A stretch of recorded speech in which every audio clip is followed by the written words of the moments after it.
Two roll call votes are expected in the United States Senate later this evening, and one of them will be regarding the Protection of Women and Girls in Sports Act, which passed the House earlier this year by a bipartisan vote.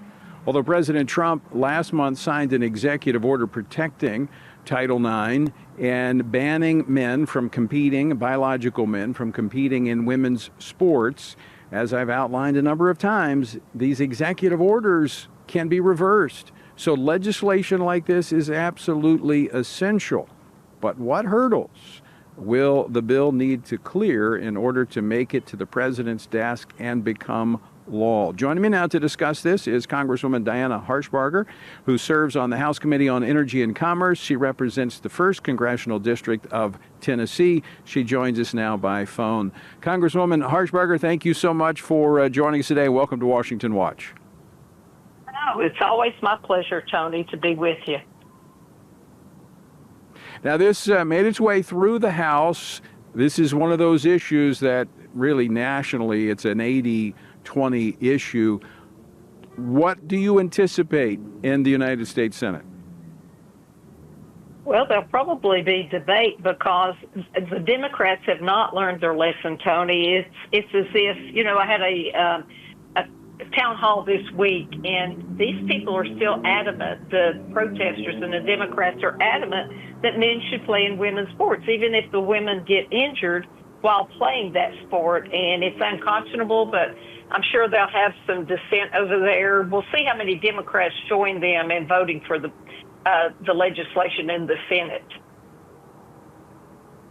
Yeah, in the House, the vote was 218 to 206. 2 Democrats joined the Republicans in supporting that bill. Diana, let me ask you a moment about that town hall meeting, because we've seen a rash of these across the country where there's been this very vocal opposition to Republicans, in particular on the issue of DOGE and cutting government spending and waste. My take, this is a bit manufactured, but I'd like to get your read on what took place. Oh, it's totally manufactured, and we know for a fact that a lot of the Move On, the George Soros organizations are causing them to come to these really red districts. I have like the second reddest district in the country, Tony, and when those people show up, and I had over 300 waiting on me when I walked in, when they show up, they just want to disrupt. They don't want the people who legitimately came to ask questions or get an update, which is what I do, is get an update, answer any of their questions. They want to scream over you, and they want to talk about things that have no relevance whatsoever. And, you just have to set the tone at the beginning. And I said, if you're disruptive, if you interrupt while someone's asking the question, if you yell and shout, the police officers are going to take you out. They only had to take one person out, but they disrupted the whole hour and a half. And so it's meant to make red districts look like that they are upset with what the president is doing and what Elon Musk and DOGE is doing. And it's just for optics. That's all it is. It's just for optics. Well, let me first say thank you for not surrendering to the mob and going ahead and talking and have those conversations with your constituents. I think that's very important because some shrink back in the face of that opposition, even though it's manufactured. And I think you handled it just right. We're gonna be fair, but we're here to have a meeting. We're here to talk about the issues. And if you want to be disruptive, go down the street to a Democratic meeting. Don't do it here. But I think that's extremely important that you're out there having conversations with your constituents.